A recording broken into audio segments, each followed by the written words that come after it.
Yun na hong grupo ng mga senior citizens na hindi pa nakakatanggap ng 10,000 cash gift mula naman sa Expanded Centenarian Act. Nagpasaklolo na sa ARTA, Val Gonzales, RH number 5, Val.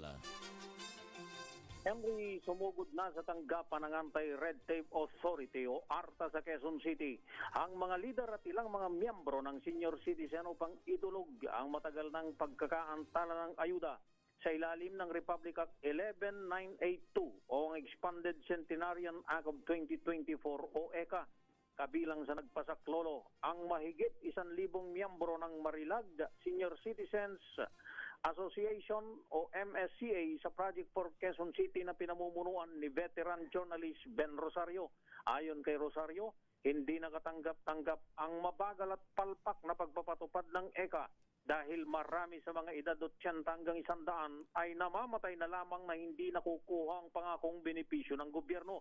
Sa ilalim ng nabanggit na batas, ang mga Pilipino nga abot sa edad na 80, 85, 90 at 75 taong gulang ay mayroong 10,000 cash gift habang 100,000 piso naman para sa mga aabot sa 100 taong gulang. Sabi ni Rosario, hindi lang ito problema ng Quezon City dahil libu-libong senior sa buong bansang naghihintay pa rin ng tulong na sa gamot na lamang din naman napupunta. Inireklamo ng grupo sa ARTA ang mabagal na proseso ng National Commission of Senior Citizens o NCSC na siya na ngayong namamahala mula ng tanggalin ito sa pangangasiwa ng DSWD.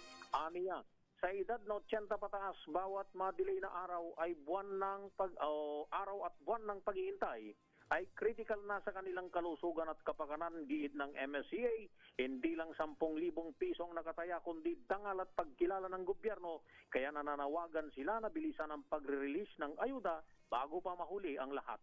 Ako si Val Gonzales, DZRH, una sa Pilipinas, una sa Pilipino.